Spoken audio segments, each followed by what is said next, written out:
Buenas tardes a todos y a todas y bienvenidos a las 18 jornadas de Pastoral Obrera organizadas por el Arciprestazgo de Motril. Esto se oye muy mal, perdona. Le damos la bienvenida al primer ponente de la jornada, que es, como todos conocéis, Ildefonso Camacho.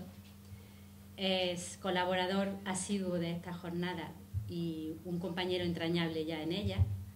Tiene una visión de la realidad que nos presenta con una gran claridad y con un gran rigor, y por eso solemos invitarlo y nunca nos dice que no a nuestras invitaciones, con lo cual se lo agradecemos doblemente y doy paso a su conferencia, que seguramente será bastante más clarificadora que mi presentación. Muchas gracias.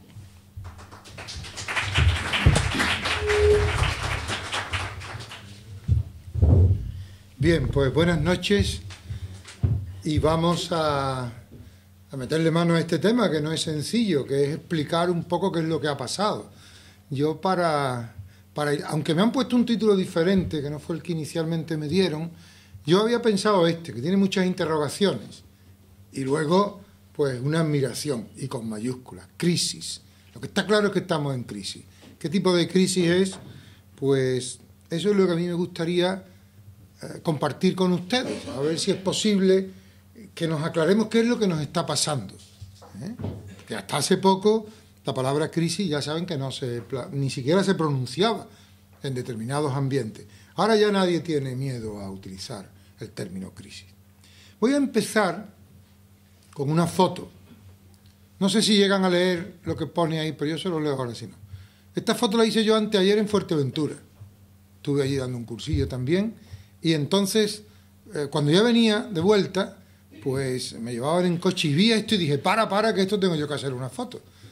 Bueno, pues ahí dice, empiezo por el lado de la... Dale a un hombre una hipoteca y tendrás un memo. Dale una crisis y tendrás un filósofo. La seguridad no existe. Bueno, como ven, son unas pintadas muy de última hora. Esto no se hubiera puesto el verano pasado. Dale a un hombre una hipoteca y tendrás un memo. Dale una crisis y tendrás un filósofo. Bueno, a nosotros nos toca a lo mejor filosofar un poco sobre la crisis, pero vamos a ver si somos capaces de aclararnos sobre qué es lo que nos está pasando. En primer lugar, algunas diapositivas las voy a pasar un poco más rápidamente porque quizás interesan menos. Esta no es la primera crisis económica. O sea, que tampoco tenemos que pensar que esto que está pasando ahora no haya pasado nunca en la historia. Hay muchas, y ahí voy a poner ahí algunas. Precisamente en estos días, o en estos meses, se ha hablado de la crisis de 1929, el Jueves Negro, el día que cayó espectacularmente la bolsa de Nueva York, y ese fue el comienzo de una crisis, bueno, que tuvo consecuencias muy importantes, porque con esa crisis y su difusión por Europa, sobre todo por Centro Europa, se relaciona el comienzo de la Segunda Guerra Mundial. O sea que no fue una crisis pasajera ni sin consecuencias. Y luego algunas otras. En 1987 la crisis del dólar, no entro en detalles. En 1997-98 la crisis asiática, de los países asiáticos, los países emergentes asiáticos, contagiada luego a Rusia y a Brasil. Esa fue una crisis regional. Pongo eso en rojo para que vean que, bueno, hay distintos tipos de crisis. Una crisis regional, es decir, que afectó solo a una parte del mundo. El año 2000, la crisis de las empresas .com, recuerdan, Enron y todo aquel lío, ¿no? La burbuja tecnológica, las empresas de las nuevas tecnologías que se habían desarrollado de una forma espectacular, pero de pronto eso pinchó. La burbuja pinchó y se produjo una crisis que arrastró sobre todo al sector de las nuevas tecnologías. Por tanto, es una crisis sectorial. Y la de 2008, que es la crisis en los mercados financieros, las hipotecas basura, subprime. Y esto es importante, la primera crisis global. O sea que esta ya ni es regional ni es sectorial, sino que nos ha alcanzado a todos. A unos con más intensidad y a otros con menos, pero nos ha alcanzado a todos. Una crisis que se anuncia. Voy a poner también algunos datos que probablemente ustedes no cayeron en la cuenta, pero de esto hablaron los medios de comunicación. Lo que pasa es que no tenían un relieve estos hechos como para que nos fijáramos mucho en ellos. Pero ya en marzo de 2007, o sea, va a ser 2 años, ya hubo alarma, precisamente en el sector de las hipotecas y cuando empezaron a caer los precios de la vivienda en Estados Unidos. Bueno, ya había ahí un primer anuncio. En agosto de 2007, o sea, un año antes de que todo estallara, pues ya empieza la crisis de las hipotecas basura. Es cuando empieza a hablarse, antes técnicamente eran hipotecas subprime, que es un título más rimbombante. A partir de agosto de 2007 ya se inventó la expresión hipotecas basura, como para dejar constancia de que había algo ahí detrás de esos títulos que no parecía que daban mucha seguridad y mucha garantía. Luego, el 21 de enero de 2008, o sea, va a ser un año dentro de unos días, el pánico bursátil mundial, el IBEX 35, que saben ustedes que es el índice que se usa para medir, para ver la evolución media de la bolsa en España, sufre una caída espectacular de 7,54 puntos en un día. Después ha superado con creces, pero en aquel momento aquello fue realmente un golpe ya llamativo. Y ya en España, bueno, fue crisis mundial, pero tuvo efectos en la bolsa española. El 17 de febrero de 2008 ya el gobierno del Reino Unido tiene que intervenir un gran banco y nacionalizarlo. Y el 16 de marzo de 2008, otro gran banco, en este caso norteamericano, el Bear Stearns, es absorbido por JP Morgan. O sea que todos estos hechos, bueno, estaban anunciando que algo estaba pasando en el mundo de las finanzas. Pero todo se precipita en esto que le llamo yo ahí 10 días que cambiaron el capitalismo. Y fíjense, porque es que cada día había una noticia de primeras planas. Claro, a nosotros estos nombres no nos suenan mucho, Fannie Mae, Freddie Mac, pero pongan ustedes ahí, imaginen que ahí se pusiera el BBV, Caja Madrid, Unicaja, el Santander, y bueno, se hacen una idea de hasta qué punto lo que estaba pasando era una cosa importante. El 7 de septiembre, el gobierno de Estados Unidos, el 15 de septiembre, Lehman Brothers se declara en quiebra, el mismo día el Bank of America compra Merrill Lynch, otro banco de inversión en Estados Unidos. El 16 de septiembre, la mayor aseguradora del mundo es nacionalizada. Y fíjense que casi todo en Estados Unidos. Y el 18 de septiembre empiezan a correr rumores de que Morgan Stanley, otro banco de inversión, está buscando comprador porque no puede sostenerse por sí mismo. O sea que en 10 días, mal contados, pues se suceden una serie de noticias que afectan a las grandes instituciones financieras que habían gozado, no solamente en Estados Unidos, y ese fue el problema, sino también fuera de Estados Unidos, de las mayores garantías de ser instituciones financieras de toda solvencia y de toda seguridad. Y se produce, pues, en cascada. Bueno, ¿qué está pasando? Por eso se ha dicho 10 días que cambiaron el capitalismo. Pero además, pronto la crisis cruza el Atlántico. El gobierno británico se tiene que hacer con la mayoría de las acciones del Royal Bank of Scotland.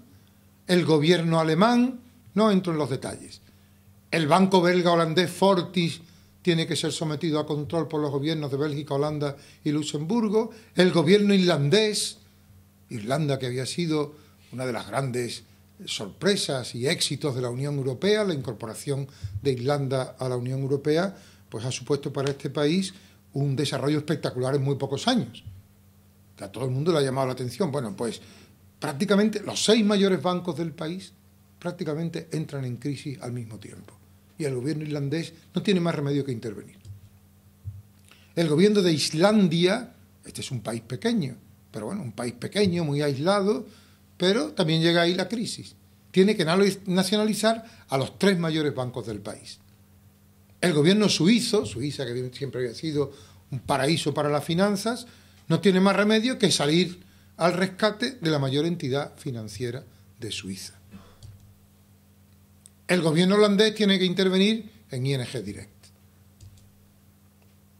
Y la crisis termina llegando también a Argentina, con lo cual vuelve a saltar para allá, pero ahora América Latina. Es decir, que es una crisis que se globaliza, y que países que tienen una economía potente, como son Alemania, el Reino Unido, Bélgica y Holanda, Suiza, pues se encuentran con que tienen el problema también dentro de sus fronteras y además que tienen que intervenir los gobiernos. Yo sé que esta es una de las preguntas que la gente se hace. ¿Tan grave era la cosa como para que intervinieran los gobiernos?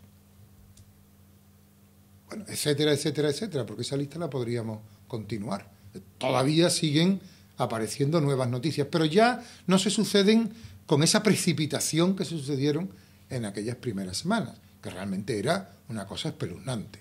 Pues bueno, ¿qué es lo que está pasando aquí? ¿Y esto hasta dónde va a llegar? Aquí pongo una foto histórica, que además hoy está muy de actualidad, pero piensen ustedes que esta foto está hecha en un contexto distinto del de hoy. Hoy ha tomado posesión el presidente de los Estados Unidos. Pues no sé si recuerdan esta foto. Fíjense, en esta foto está el presidente Bush, entonces presidente. Esta foto es del 15-20 de octubre del año pasado. Por tanto, en plena campaña electoral. Todavía no habían sido las elecciones norteamericanas. Y es histórica porque al lado del presidente Bush se sientan los dos candidatos a la presidencia de Estados Unidos.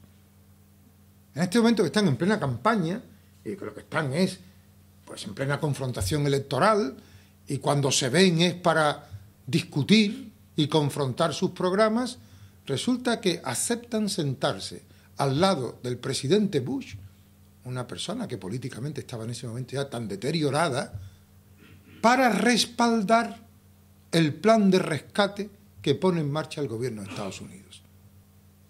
Esto es una cosa realmente inédita. No es posible que en vísperas de las elecciones los dos candidatos, además como estaba de reñido el proceso, los dos candidatos por un momento se olviden de las diferencias en las que basan precisamente la posibilidad de quedar por encima de su opositor y se sienten al lado de una persona ya tan desprestigiada políticamente como era el presidente Bush, para apoyar su plan de rescate. Y además ahí están también el presidente del Congreso de los Diputados de Estados Unidos y el presidente del Senado, y Condoleezza Rice.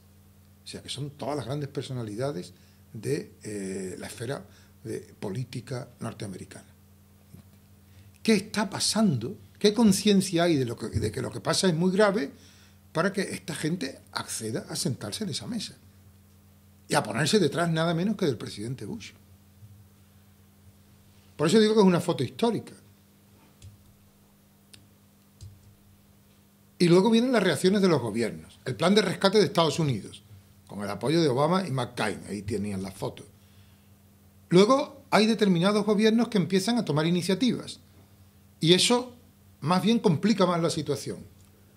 Y entonces, en la Unión Europea surge la convicción de que es necesario coordinarse. Porque como cada uno vaya por su lado, lo que va a hacer es empeorar todavía más la situación. Entonces hay una cumbre bastante improvisada, donde por lo menos se llega al acuerdo de que no conviene que cada uno haga la guerra por su cuenta. Intente salvar la situación de su país, para evitar que se produzcan más movimientos descontrolados de capitales, que vayan huyendo buscando ¿dónde? Pues el sitio donde hay más seguridad.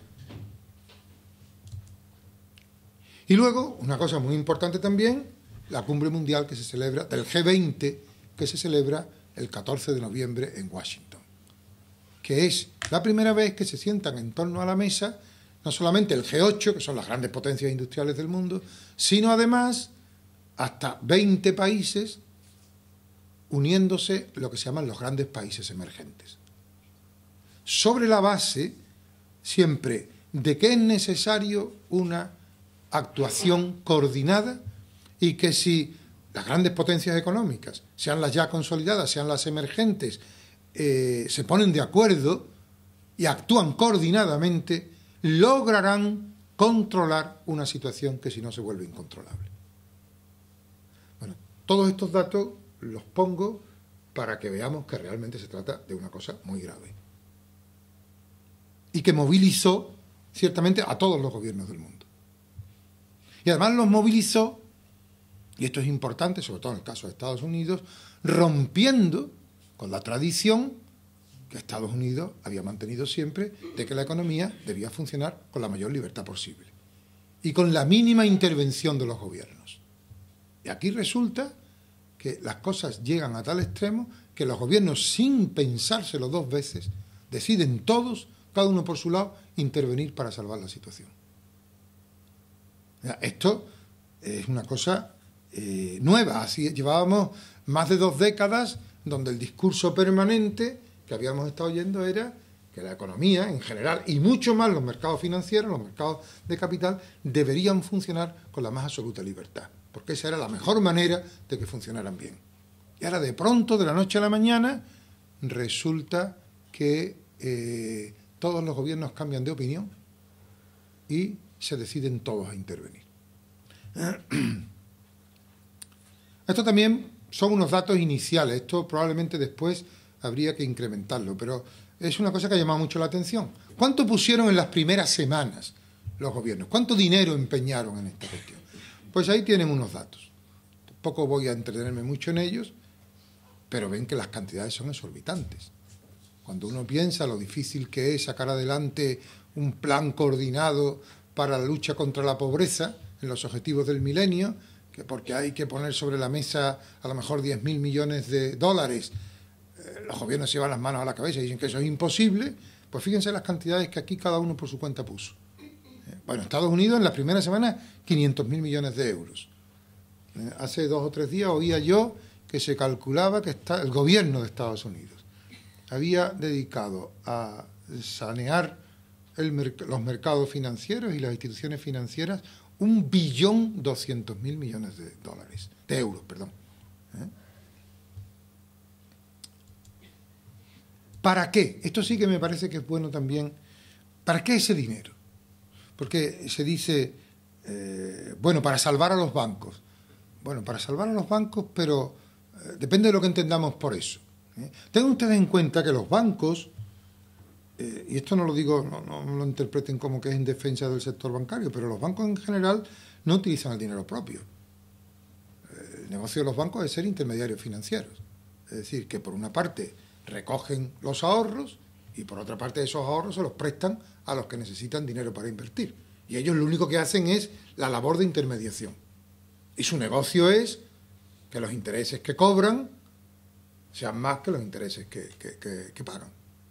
Ese es el negocio de los bancos. Pero ellos manejan dinero ajeno.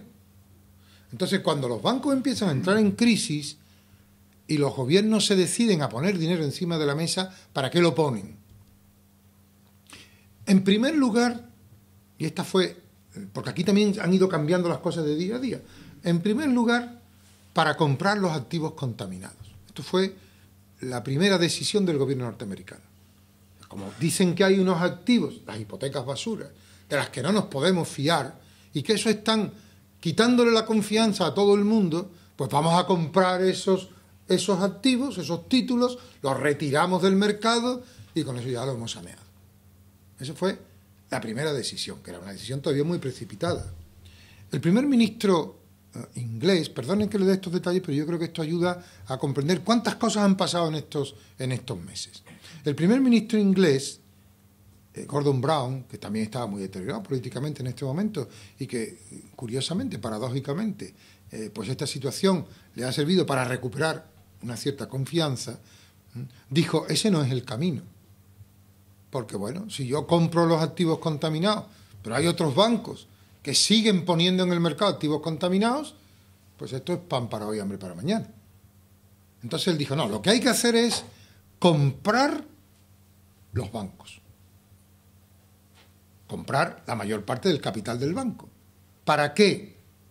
Para, desde el poder que te da el poseer el capital, cambiar los mecanismos a través de los cuales los bancos están contaminando los mercados.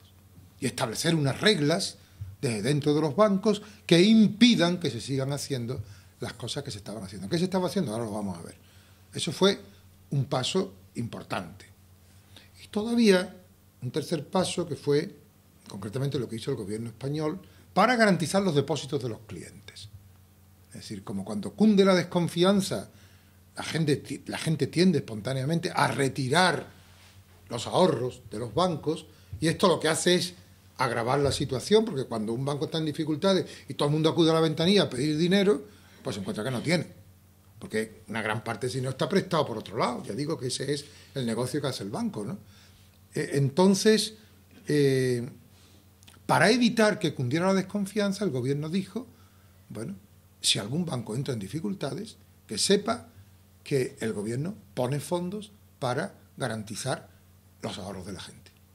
Y eso efectivamente calmó la desconfianza, porque al principio sí hubo movimiento de gente que decía, bueno, yo no tengo mucho ahorro, pero bueno, si tengo 5 o 6 mil euros en el banco, ¿por qué los voy a dejar ahí? Me pongo a perderlos. Me los llevo a mi casa y los guardo en un cajón.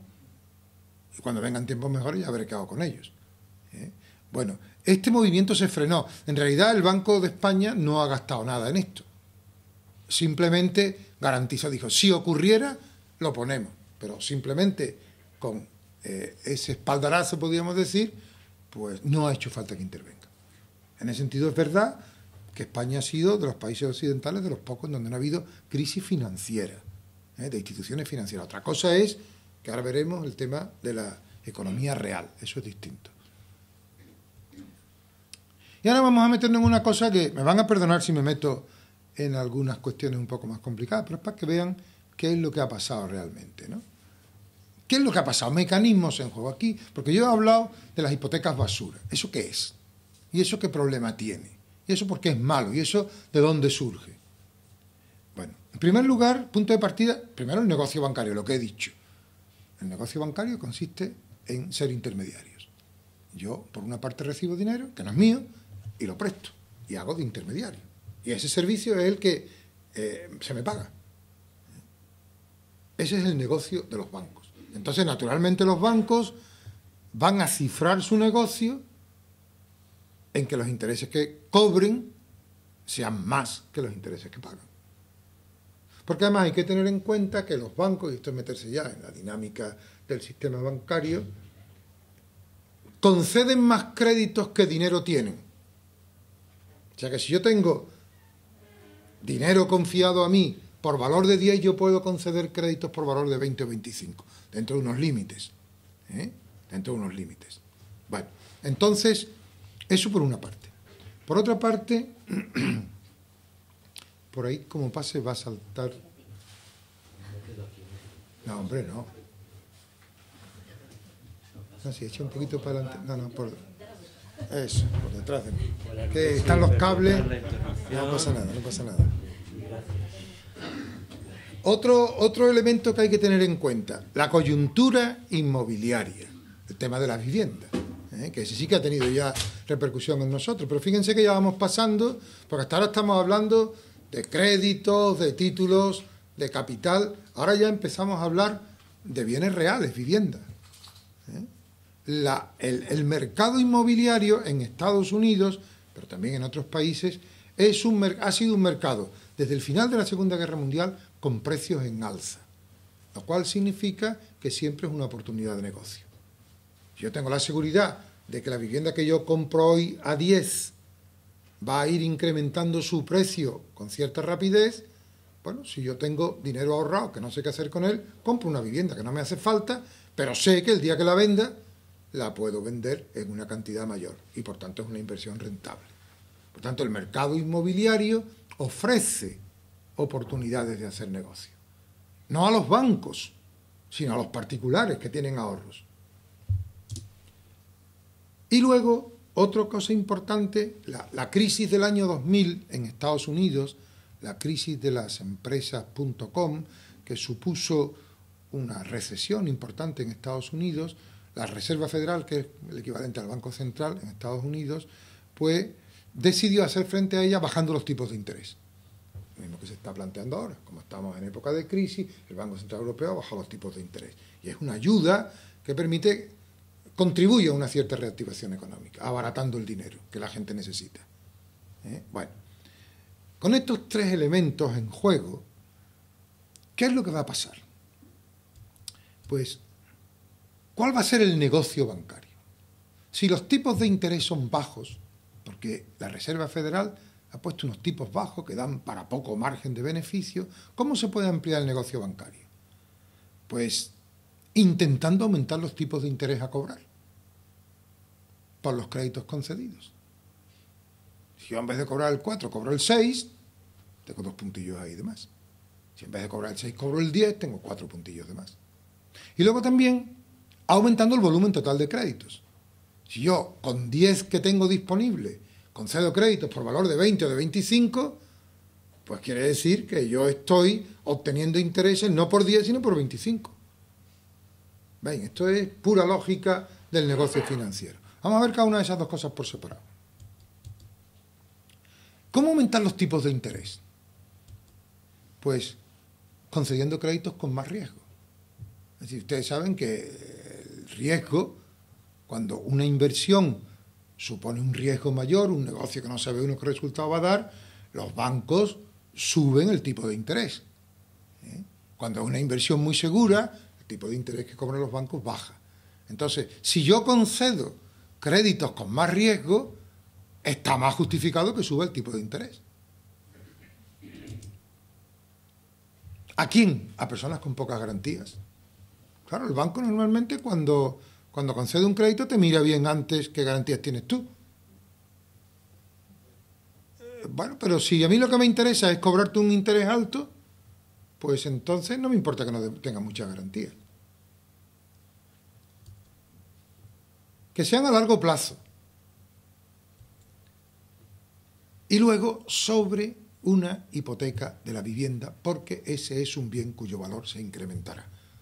Es decir, que un banco a una persona que no tiene recursos ni tiene garantías, está en condiciones de decirle, ¿tú quieres una hipoteca para comprar un piso?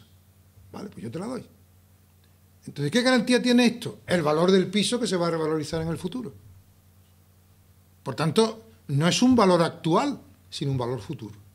Entonces, yo estoy viviendo, yo estoy actuando en base a valores futuros. ¿Entienden?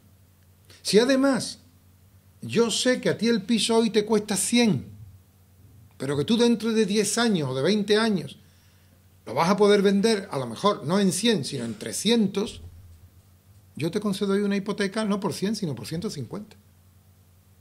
Con lo cual te quedan 50 más ahí de margen para que tú hagas con ellos lo que quieras. ¿Veis? Con esto lo que se está haciendo es inyectando dinero a la economía. Porque resulta que a gente que no tiene dinero se le da dinero que no es suyo, que va a tener en el futuro basándose en la revalorización de las viviendas, pero es un dinero que tú puedes estar utilizando ya hoy.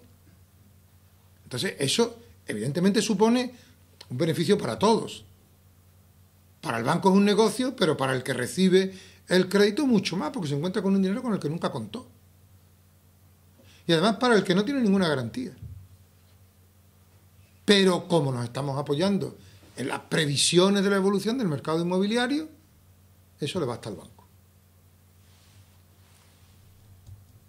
Pues estas son las hipotecas basura. Estas son las hipotecas basura. Que suponen una ventaja para el que lo recibe, evidentemente, y una forma para los bancos de aumentar los intereses, los tipos de interés de los créditos que conceden. Pero esto se complica un poco más ahora, porque ¿cómo aumentar el volumen de créditos? Que era la segunda cuestión. Pues buscando dinero para prestar. Si los bancos quieren prestar más dinero, tienen que buscarlo, porque el banco nunca trabaja con dinero propio. Entonces, ¿qué van a hacer? Pues primero dirigirse a los mercados internacionales. Ya tenemos aquí la clave para ver cómo lo que tiene su origen en Estados Unidos, poco a poco va a empezar a difundirse por todo el planeta. En los mercados internacionales hay que buscar dinero, gracias a la liberalización de los mercados financieros. Y ahora esto es una cuestión técnica, pero es importante, mediante el mecanismo de titulación de las hipotecas. Vamos a ver, ¿qué significa esto?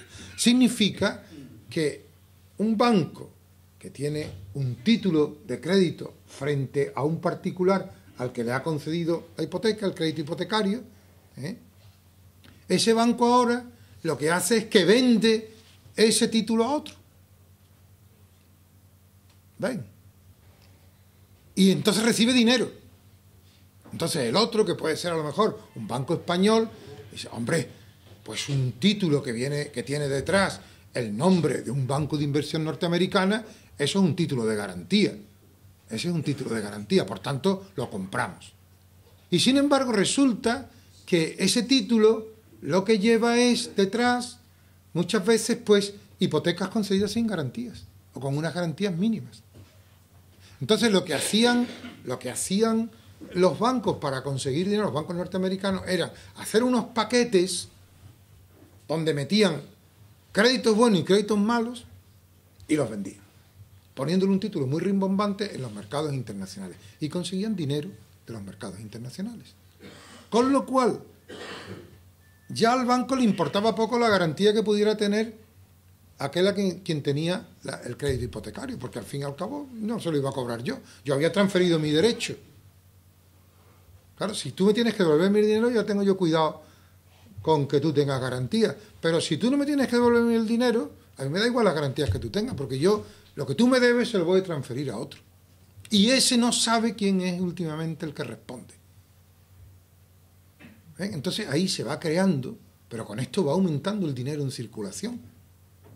Y se va creando un caos oscuro, una burbuja, porque supone una gran inyección de recursos que nos ha permitido a todos mejorar nuestro nivel de vida, pero sobre la base de unos mecanismos de concesión de créditos sin garantías. Y además sin que el que recibe, el que tiene en su mano el título en cada momento, sepa realmente qué garantía hay detrás de ese título, qué seguridad de ese título, qué solvencia hay detrás.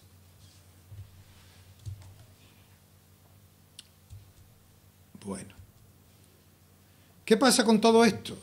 Que los bancos hacen muy buen negocio.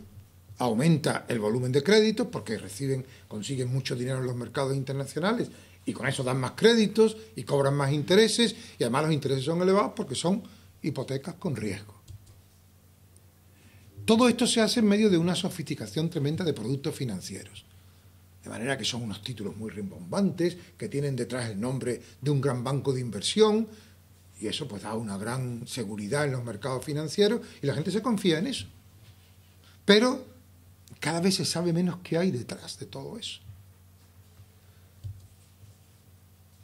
Y esto además alimenta los mercados inmobiliarios y hace que se incremente la demanda de vivienda.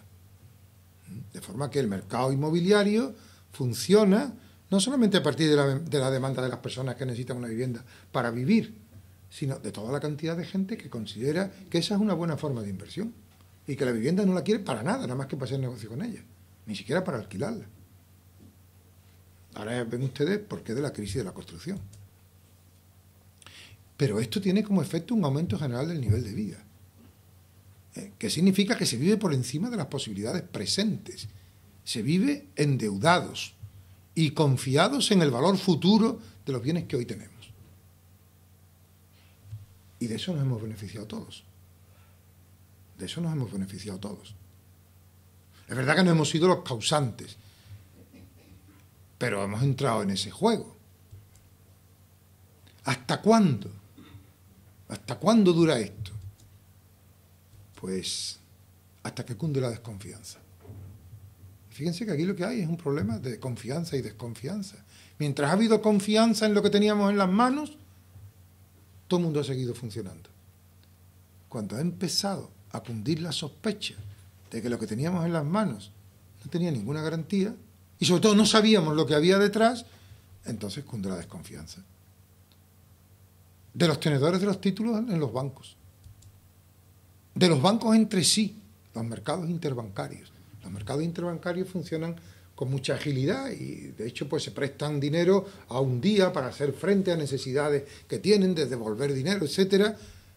Pero claro, cuando los bancos empiezan a desconfiar unos de otros y se encuentran con las puertas cerradas, pues entonces resulta que los bancos no tienen para hacer frente al dinero que le pide la gente que es suyo. Entonces, todo esto acarrea pues una falta de liquidez. Los bancos no pueden hacer frente a sus obligaciones. Porque los mecanismos fundamentales, que era el crédito interbancario, etcétera, eso ha quedado fundamentalmente bloqueado por la desconfianza. Nadie se fía de nadie. Estamos hablando de los mercados financieros. Pero bueno, es que aquí ha sido donde se ha producido el problema, ¿no? El último episodio, pongo ahí entre interrogación, porque esto es de esta semana o de la semana pasada. El último episodio es este señor, no sé si le suena la cara. Madoff. El caso Madoff. Bueno, pues este es por hoy, es el último episodio. No es que sea, vamos a ver, no es tan importante como la quiebra de un gran banco de inversión. Pero es sintomático, porque significa que, diríamos, al socaire de todo este mundo tan extraño y tan opaco, tan falto de transparencia, pues se han hecho negocios tremendos, ¿no? Este señor ha sido detenido el día 4 de enero, esa fecha está equivocada, acusado de haber estafado entre unos y otros 50.000 millones de dólares. ¿Y cómo lo ha hecho? Bueno, lo de la pirámide de Ponzi, esto fue... es un sistema ya conocido. Esto fue lo que pasó en Gescartera, en España, más o menos. Que es un señor que... Bueno, este Ponzi era un emigrante italiano que fue a Estados Unidos en los años 1920 y tantos, entonces no tenía donde caerse muerto y dijo, voy a hacer un negocio. Y se dedicó a vender unos sellos prometiendo una rentabilidad para esos sellos mucho más elevada que lo que daban los bancos. Entonces, ¿él qué hacía? Pues repartía los sellos. Y cuando tenía que pagar los intereses de la gente que tenían esos sellos, los pagaba con lo que recibía de otras personas a las cuales les colocaba nuevos sellos. Pero en realidad él no hacía ningún negocio. Él, diríamos que con lo que cogía hoy, pagaba las deudas de ayer. Y claro, eso se mantuvo hasta que llegó un momento en que era tal cantidad de dinero que necesitaba que no daba abasto para conseguir colocar tantos sellos. Y eso... Pues, bueno, eso es lo que se llama la pirámide de Ponzi. Pues esto es lo que ha hecho Madoff, esto es lo que hizo Gescartera también en España. Pero además con algunos agravantes. Primero, que no ha engañado a la gente sencilla, como hizo Ponzi, sino a los grandes expertos financieros. El tío tiene una habilidad tremenda para hacer creer que lo suyo era un gran negocio. Y además, con un halo de filantropía que ha arrastrado incluso a las instituciones benéficas. Pero al final se ha descubierto que este señor pues ha estafado, se calcula en 40 años, unos 50.000 millones de dólares. No está mal, no está mal. Bueno, irá a la cárcel, no creo que esté mucho tiempo, pero esto es anecdótico en el conjunto de lo que significa la crisis del sistema financiero. Consecuencias, y esto es lo que a nosotros nos importa. Vamos, no es lo único que nos importa, pero esto es muy importante, que la crisis financiera ha terminado arrastrando a la economía real. La crisis financiera es esta, la economía financiera es esta donde lo que se intercambian son títulos de crédito, capital en general, acciones, la bolsa, todo el negocio bancario, etcétera, ¿no? La economía real es la economía de producción de bienes y servicios, donde se producen coches, donde se producen tomates, donde se producen servicios de cualquier tipo. Entonces, yo creo que es importante que veamos que son dos niveles distintos y que la crisis aquí es una crisis financiera, pero al final terminaba arrastrando a la economía real. Primero, con el hundimiento del mercado inmobiliario. Ya no tiene sentido comprar pisos como forma de rentabilización. Lo cual significa, fíjense que esto es muy importante en España, porque en España es verdad que en estos últimos años hemos tenido una etapa de expansión económica bastante considerable. Pues todo el mundo reconocía que el motor fundamental de la expansión era el sector de la construcción. Y ese es el principal afectado. Porque ahora resulta, claro, que ya la gente no tiene incentivos para comprar vivienda, nada más que la que necesita para vivir. Pero el negocio de las inversiones inmobiliarias se ha acabado. Lo cual significa que ahora mismo hay un sobredimensionamiento de este mercado y un montón de viviendas que están fabricadas, están construidas y que no tienen salida, porque ya no hay demanda. Se ha reducido considerablemente la demanda. O sea, que el sector de la construcción se pare es absolutamente lógico. Pero el problema es que ese ha sido el motor de nuestro crecimiento económico en estas últimas décadas. Con lo cual, lo que estamos viendo es que, bueno, que el problema es grave, para nosotros quizás más. Para nosotros no ha sido tanto el problema financiero, porque no hemos tenido grandes quiebras, pero la repercusión sobre la economía real, que es la que más fuertemente golpea después al conjunto de la sociedad, pues es importante, ¿no? Fíjense ustedes, por curiosidad, qué cantidad de bloques de viviendas a medio construir se van viendo cada vez más. Porque ya al constructor no le interesa. No puede. ¿Construir para qué si no voy a vender? Y eso arrastra a toda la actividad económica. Porque si era motor que acelera, es motor que frena ahora. Por toda la industria subsidiaria que hay detrás. No solamente por el desempleo que genera, sino por toda la industria que depende del sector de la construcción. El sector de la construcción es importante porque tiene muchas ramificaciones. Pero claro, es importante para bien y para mal. En momentos de expansión dinamiza a muchos otros subsectores. Pero en momentos de recesión frena a muchos otros subsectores. Y es lo que está pasando. Y eso trae como consecuencia el desempleo. Ya que no tenemos que asustarnos de los datos que nos dan, ni sorprendernos. Desgraciadamente no podemos sorprendernos. Estas son unas declaraciones de anteayer. He cogido solamente los titulares. Vivimos una situación insólita. Pedro Solbes, vicepresidente del Gobierno. Vamos a algo muy excepcional. No hay que olvidar que una parte de nuestra desviación en déficit es temporal, dice, para tranquilizarnos.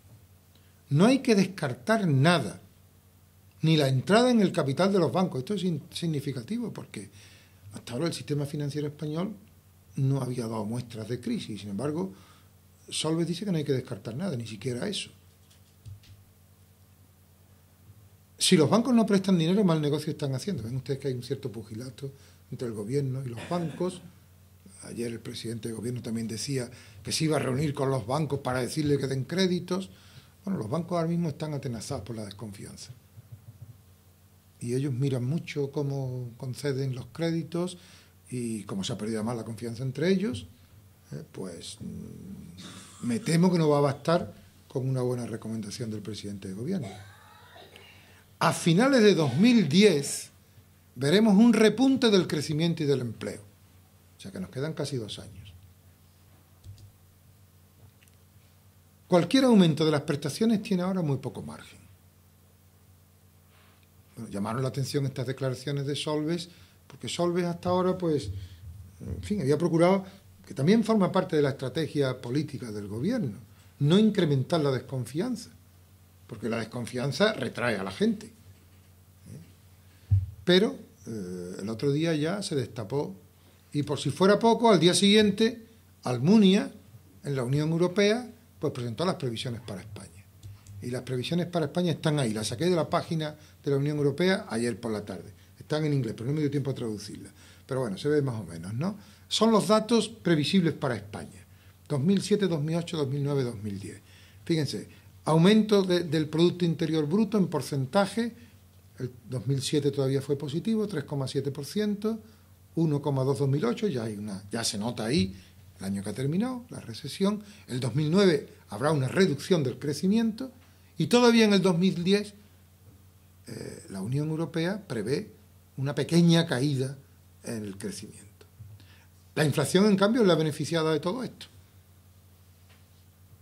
Porque aquí sí que vamos, bueno, todo tiene también sus ventajas, aunque sea a este precio, ¿no?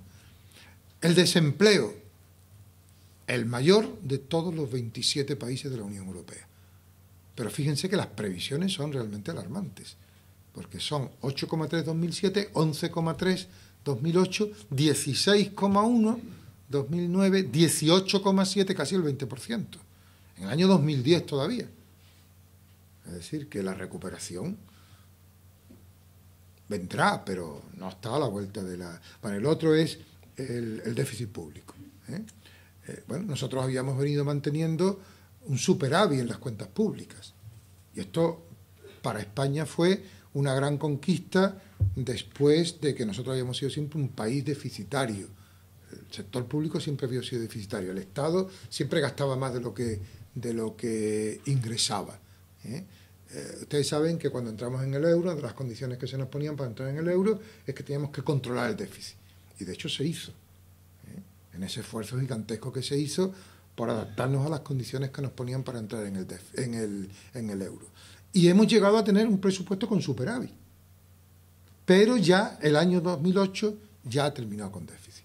Y se prevé que el déficit se incrementará sobre todo en el 2009 y seguirá siendo fuerte todavía en el 2010.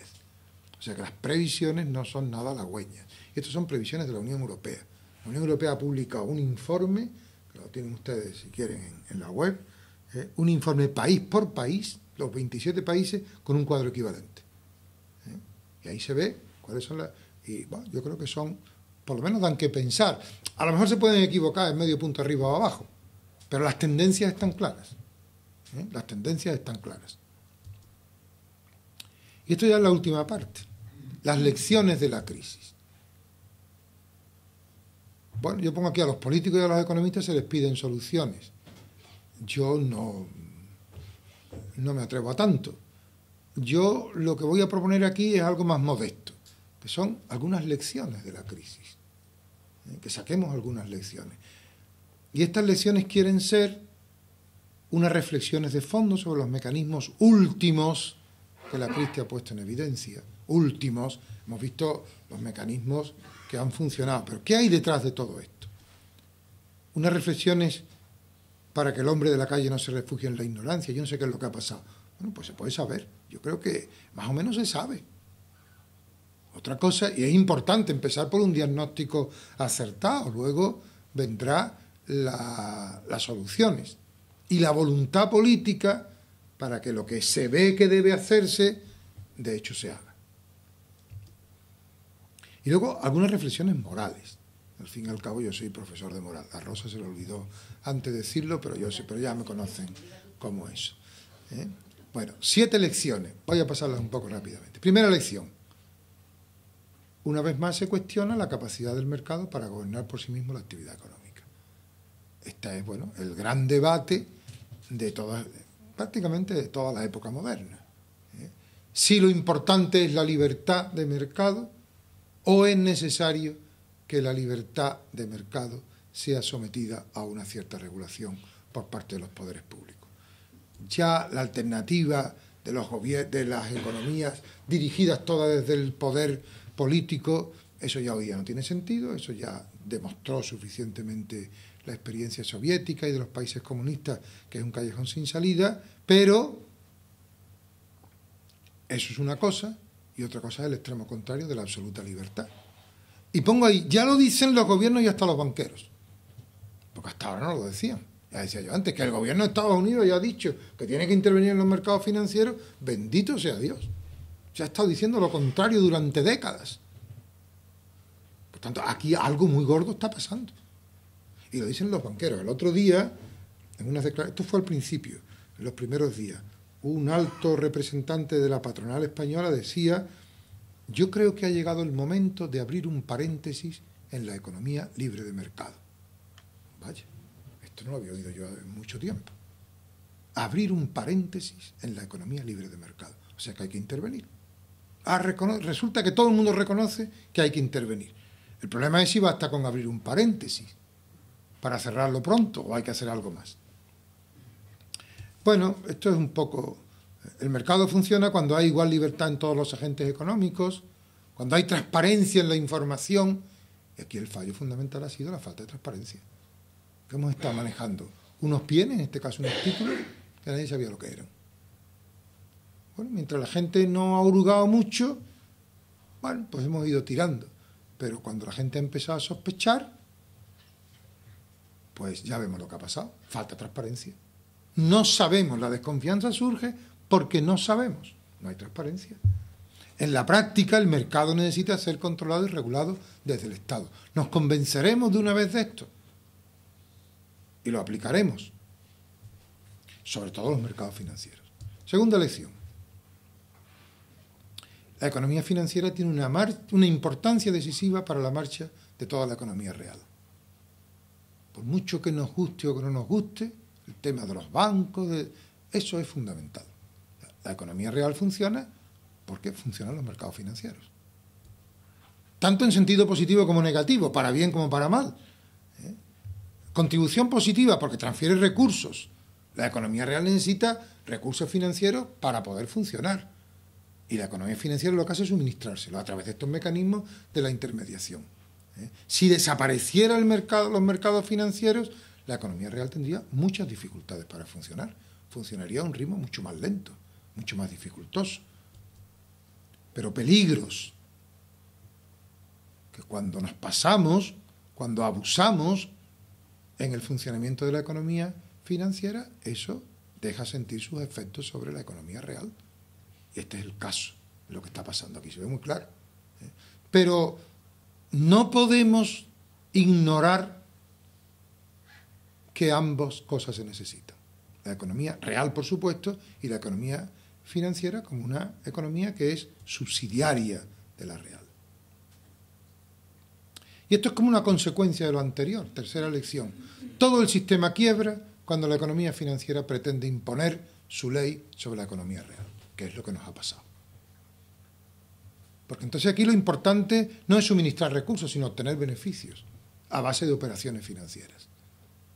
Cuando nos metemos en ese juego, pongo aquí, esta es la última y la gran lección de la crisis, que pone en evidencia el alcance de un problema que se venía denunciando desde hace décadas, que este desarrollo espectacular de los mercados financieros, donde mucha gente vive únicamente a base de manejar dinero, hacer inversiones, comprar, vender, simplemente títulos, pues eso prácticamente hace que la economía financiera, que da oportunidades para obtener buenos beneficios, termine imponiendo su ley sobre la economía real.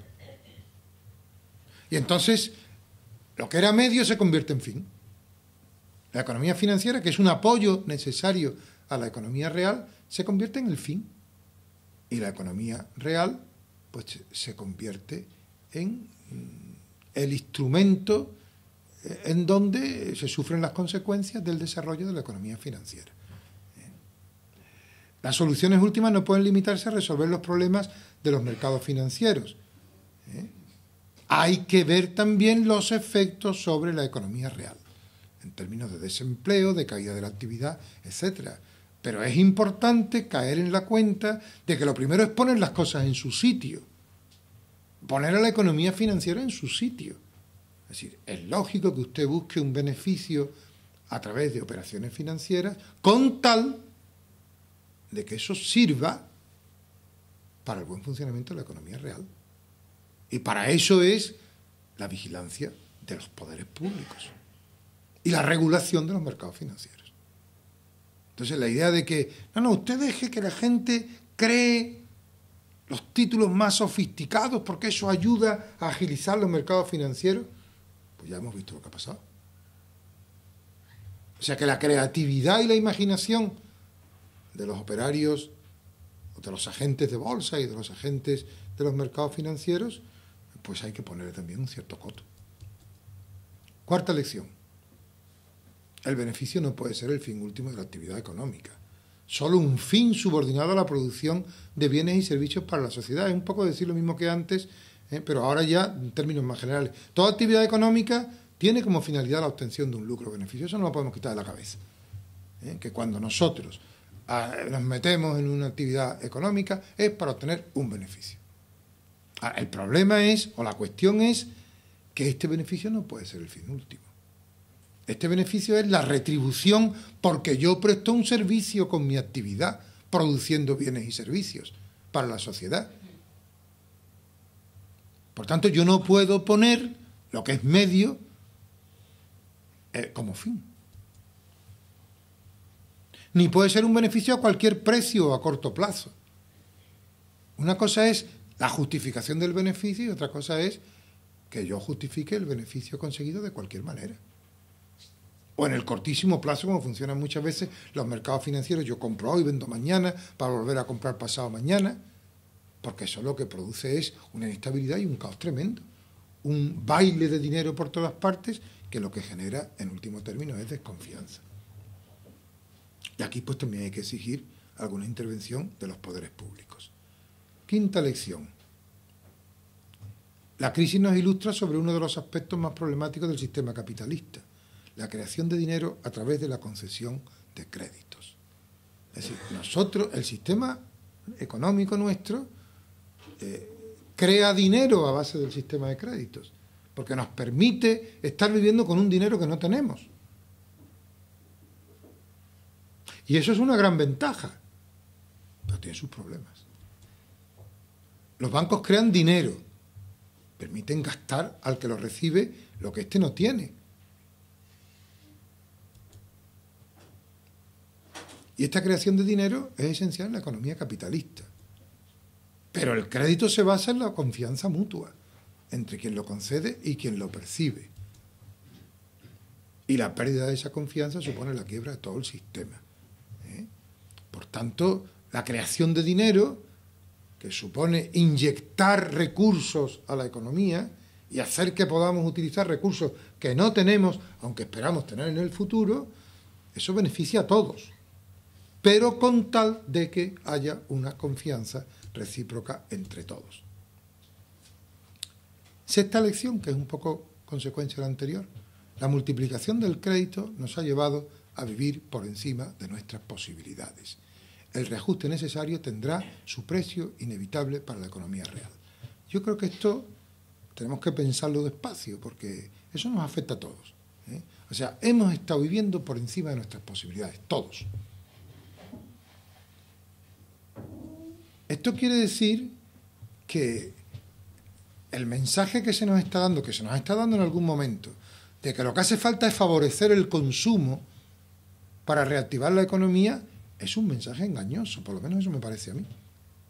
Porque eso es volver a decirnos que tenemos que seguir viviendo por encima de nuestras posibilidades. Y no aceptar que lo que ha pasado es que nos hemos pasado. El otro día veía yo un eslogan por ahí: comprar no es despilfarro, es compartir. Bueno, ¿de acuerdo? Depende, ¿no? Claro, fíjense, yo comprendo el mensaje que lleva esto detrás. El comerciante se queja porque han caído las ventas. Y lo que se ha estimulado al consumo le beneficia. Pero si nos salimos un poco de la dinámica del comerciante y vemos la cosa en su conjunto, decimos, bueno, es que hemos vivido en una economía sobredimensionada, donde hemos estado viviendo por encima de nuestras posibilidades. Y esto no tiene más solución a fondo que redimensionar la economía. Y esto tiene un coste. Esto tiene un coste, que es el aumento del desempleo. Y un coste, por ejemplo, dice, hay que reactivar la construcción. ¿Para qué? Si nadie necesita viviendas. Es que entonces el sector de la construcción se va a pique. Pues ese es el problema, que estaba sobredimensionado. Entonces hay que redimensionarlo.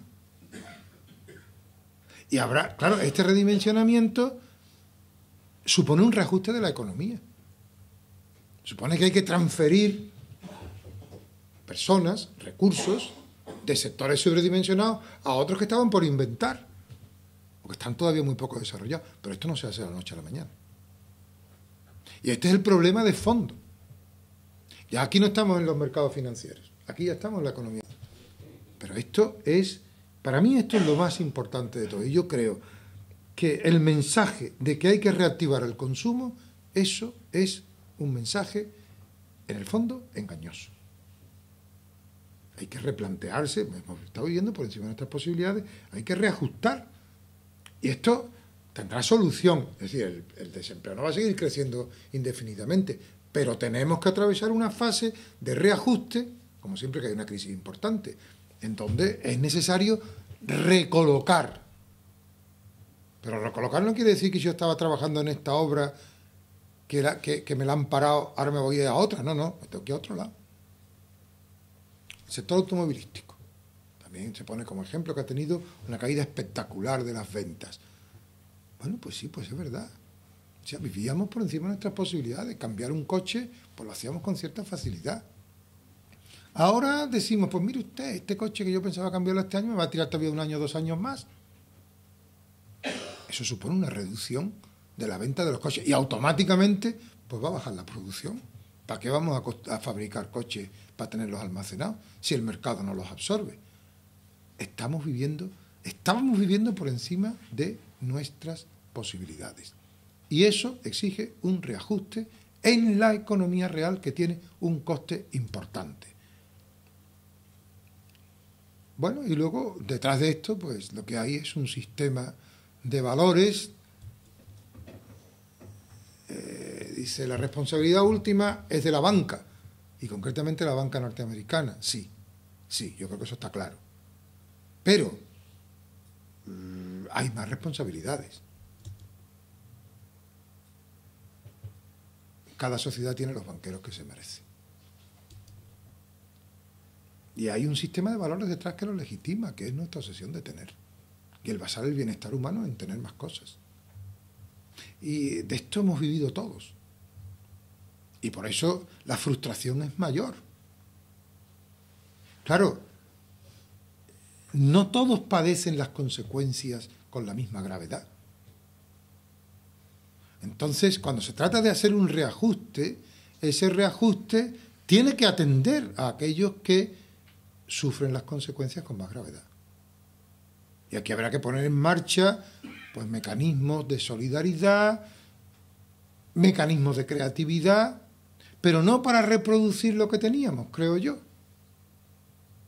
no para imaginar una organización nueva de los sistemas productivos. Dos conclusiones.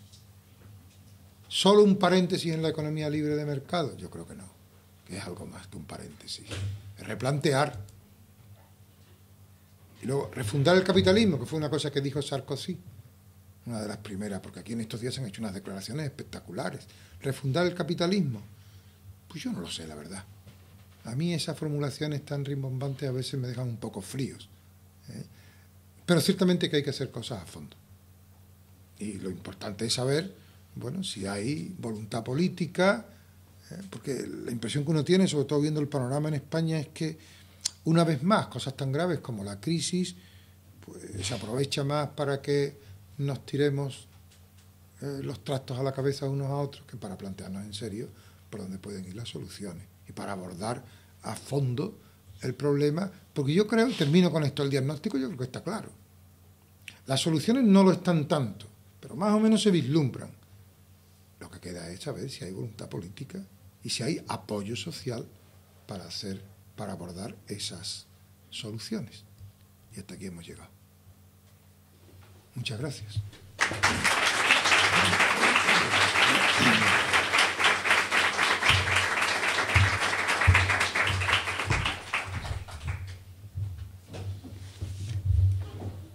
Aquí era verdad lo que prometí, que ha sido una conferencia clara, con un gran rigor y muy clarificadora. Me parece que podríamos abrir un turno de palabra, aunque sea breve por la hora, pero seguramente hay cuestiones que a alguien se le ocurre plantear, ¿no? Y aprovechando que está aquí Fonjo, pues, ¿alguna pregunta?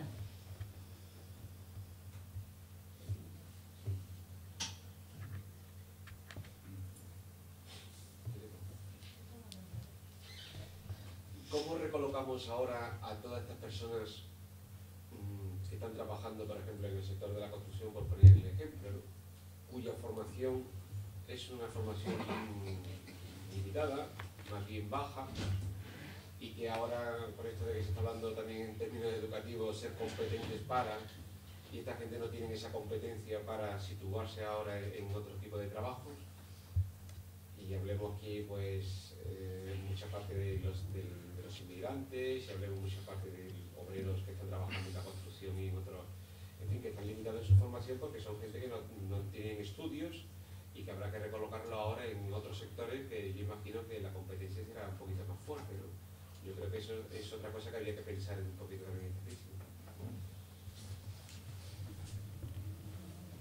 Sí, yo para eso realmente no tengo respuesta. Yo creo que por ahí va la cosa, que hay que reconvertir. Los que están aquí mayores se acordarán que en el comienzo del gobierno de Felipe González se habló mucho de reconversión en aquellos tiempos, porque atravesamos una etapa también en donde había determinados sectores que habían llegado ya a un sobredimensionamiento y eso exige políticas que no son políticas a corto plazo, sino que son políticas a medio plazo, que tienen mucho que ver con el tema de de una cierta formación acelerada para cambiar. Luego también, pues claro, es importante también ver esto que se suelen llamar los nuevos nichos de empleo. No se trata de recolocar a la gente en lo que ya hay, sino de ver otras posibles actividades en donde cabría recolocar a mucha gente, que se abren como nuevas. O sea, la economía siempre tiene, digamos, una dinámica creativa de abrir nuevos frentes. Y a medida que va, en el fondo, que hay ciertas actividades que ya no exigen tanta mano de obra, tantos recursos, pues esos recursos pueden ir, pero no a otras actividades que ya están funcionando, sino a algunas nuevas. Así es como ha ido avanzando la economía. Por ejemplo, por poner un ejemplo, en el sector de las tecnologías de la información, pues ahí antes funcionaba muy poca gente. Ese es un sector nuevo que primero nació como pequeño y luego fue absorbiendo cada vez más a gente de otros sectores.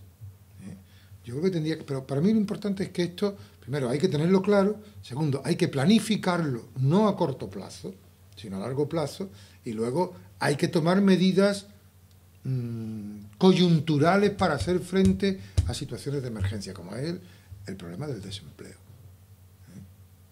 Porque evidentemente, claro, el que se queda sin trabajo hoy necesita hoy que le demos una solución, que en parte es el seguro de desempleo, pero solo en parte, porque el seguro de desempleo también tiene un límite, ¿no? ¿No sería interesante que la administración controlara quizás, y promocionara la agricultura?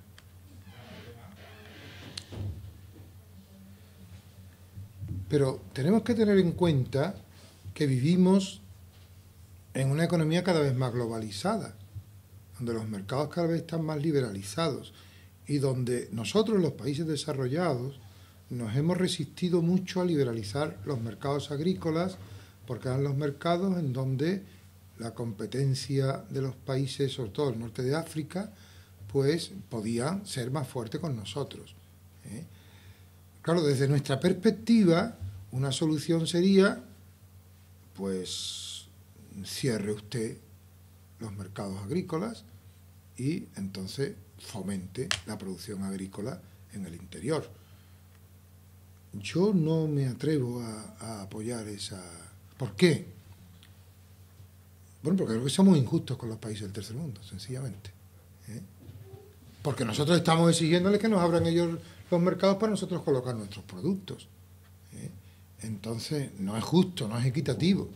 Y de hecho, bien que se nos eche en cara, y con toda razón, que nosotros, los países industrializados en general, y la Unión Europea en esto lo hace clarísimamente, nosotros forzamos la liberalización de los mercados de productos industriales, que es donde somos competitivos, pero nos resistimos a liberalizar los mercados agrícolas, que es donde no lo somos.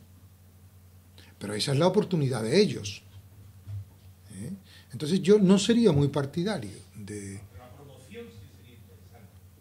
¿Pero la promoción qué sería exactamente? Bueno, yo me acuerdo en Israel, vi en el aeropuerto, la mejor tienda del aeropuerto, indicar los frutos que cultivaban tantas señoras. Aquí se promociona los frutos tropicales en la carretera San Cristóbal, que los ponen al sol. Sí, eso, en ese sentido sí. Pero yo no sé si eso supone realmente un incremento grande de la producción agrícola o es simplemente una mejor comercialización que al final repercute. Pero fíjense también, esto tiene otra vertiente, ¿no? Que es el tema de la inmigración. Al fin y al cabo, entiéndanme, pero el que nosotros renunciáramos a una parte de nuestra producción agrícola sería una forma de mantener a los inmigrantes en sus países de origen, que es otro problema, que es un problema también que gravita sobre nosotros. Nosotros tenemos una gran presión migratoria que nos viene sobre todo del norte de África, pero cada vez más de América Latina y y de la Europa oriental. Eso está claro que no se va a resolver únicamente con medidas policiales, aunque hay que tenerlas, pero eso no es la solución. La solución es eliminar las razones por las cuales esta gente viene. Y es simplemente dándoles oportunidades allí de trabajo, por ejemplo, con una agricultura aunque sea de subsistencia. Es decir, que aquí se une todo, y eso ya no es una política, porque aquí, o sea, en España no tiene ninguna autonomía en las políticas migratorias. Es un problema de la Unión Europea, pero es un problema que a veces quizás se plantea con falta de perspectiva, ¿no? Sin tener en cuenta que al final pues se trata de un problema de equilibrios de flujos entre las distintas regiones del mundo, y que solamente con medidas policiales esto no se resuelve. Voy a poner un ejemplo. A mí me llamó eso mucho la atención y por eso siempre que puedo lo repito. Yo recuerdo que hablando un día de este tema del problema de la presión migratoria sobre Europa, me comentaba a mí un compañero y decía, fíjate, si hace 25 años a nosotros nos hubieran dicho que íbamos a tener la misma moneda que Alemania, hubiéramos dicho, tú estás loco. Y sin embargo la tenemos. ¿Por qué la tenemos? Porque ha habido voluntad política.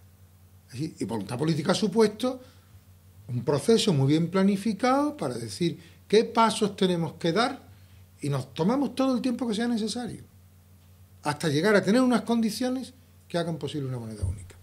Y aquí estamos con el euro. Es que el problema migratorio no exigiría alguna decisión de ese tipo. No a corto plazo, evidentemente, porque abrir la frontera hoy día sería una barbaridad. Pero muchas veces el problema es de voluntad política. Queremos, porque si queremos es cuestión de ponerse a buscar el camino. Pero el ejemplo este que has puesto, yo creo que a los de abajo nos ha perjudicado. ¿Qué ejemplo? La economía, lo del euro, por ejemplo, ¿no?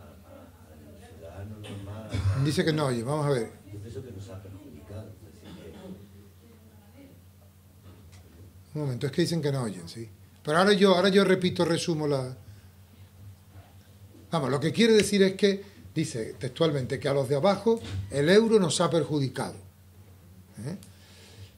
Bueno, yo no estaría muy de acuerdo con eso. Yo creo que el euro al final nos ha beneficiado a todos. El euro nos ha dado a todos una estabilidad y un rigor en la economía que no hemos tenido nunca. Nunca en España. Y eso ha hecho que, recuerden las devaluaciones de la peseta cuando teníamos peseta. ¿Y eso qué es? Capricho. ¿No? Eso era el reflejo de nuestra inestabilidad económica, de la falta de control sobre las magnitudes monetarias. Eso se ha acabado. ¿Cuál ha sido el precio?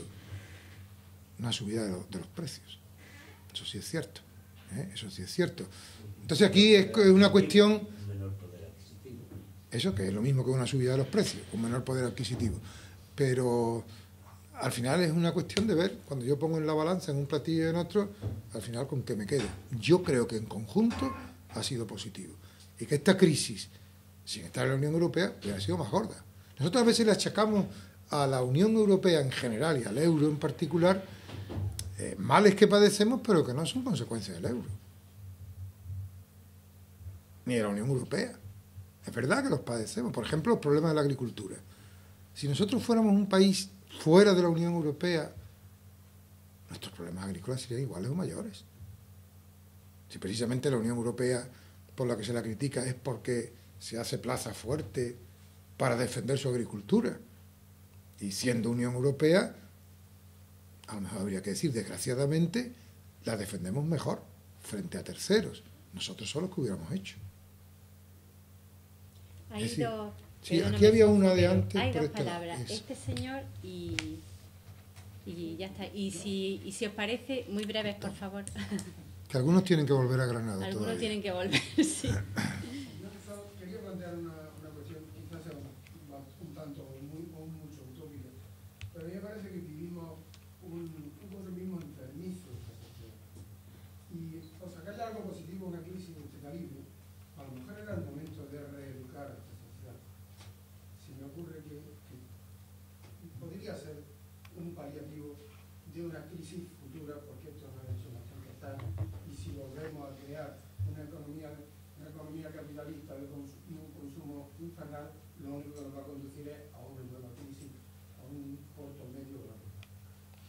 Sí, yo estoy de acuerdo. De todas maneras, eso hay que manejarlo con cuidado.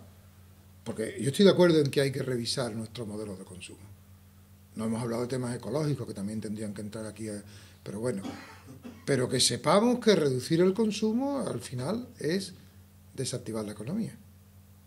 A no ser que hagamos una cierta reconversión, que es donde yo creo que hace falta una cierta creatividad. Pero yo estoy completamente de acuerdo que esta sociedad consumista en que vivimos exige algún tipo de autocrítica por nuestra parte, y obrar en consecuencia. Pero que eso tiene su coste. Y si solamente hacemos eso, entonces van a quedar más en evidencia los costes, que va a ser una fuerte desactivación económica. Y eso se traduce sobre todo en desempleo. Bueno, que es siempre el mensaje que te dan. Hace falta consumir para que no haya más desempleo. Dice uno, pues sí es verdad, pero a lo mejor podríamos abordar un problema tan importante como es el desempleo por otros caminos. ¿Pero cuáles son esos caminos?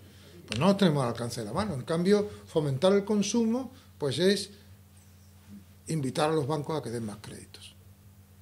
Pero yo creo que eso no es el mejor camino. ¿Esperanza? Desde el financiamiento, ¿cómo explicas la imprevisión de la cantidad de compañías que se han venido abajo? Que no se lo han creído porque, por lo que es visto y por lo que hemos oído, esto se veía venir. Me consta que el Banco de España, desde el 2007, está mandando mensajes diciendo lo que viene, pero nadie se lo ha creído. ¿Por qué? Lo dijo un banquero norteamericano con una frase muy expresiva. Mientras suene la música, tenemos que seguir bailando. Mientras suene la música, tenemos que seguir bailando. Claro, cuando sabe que si se acaba la música será el todo redondo. Sí, pues eso. Pero a pesar de todo, mientras suene la música, tenemos que seguir bailando. Es decir, tú no puedes bajarte del tren en marcha, aunque sabes que el tren ha cogido una velocidad que a ver quién lo para. Porque había, pero claro, bueno, ahí hay un tema que es delicado también, que es el funcionamiento de las agencias estas de calificación de riesgo, que son agencias especializadas, que son las que califican el riesgo que tienen los distintos títulos que ponen en circulación distintos bancos. Y en general, la calificación, las garantías que dan los bancos. Estos, hablando así de una forma familiar, han estado columpiándose. Nos han estado engañando a todos porque han estado dando las máximas calificaciones a todos los bancos, a estos.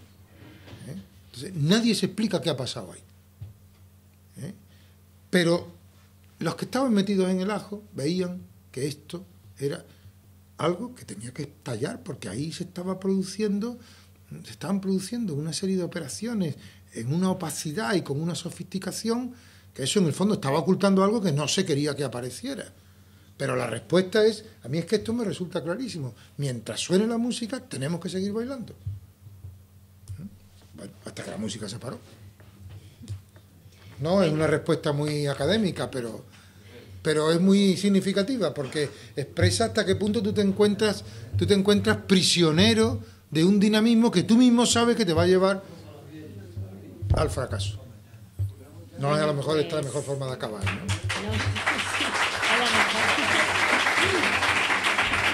Muchas gracias a todos. Os emplazo mañana, que mañana se sigue hablando de qué hacer ante la crisis. Viene una ponente que nos va a hablar desde el Fondo de Solidaridad. Y bueno, son otras maneras de afrontar esta crisis, sobre todo sabiendo, como dice Fonfo, que hay que tomar en algunos momentos medidas de emergencia y que va a haber que tomarlas, ¿no? Entonces, bueno, se nos va a ofrecer con esta charla otras posibilidades que hay ahora inmediatas, ¿no? Lo del corto y el largo plazo se lo dejamos a los políticos y a lo que podamos nosotros ayudarles, pero bueno, a lo que podamos hacer emergentemente, o sea, con emergencia, pues os emplazo a la charla de mañana, que creo que va a estar también muy interesante. Muchas gracias. Pues a ver si os da más luz que la mía.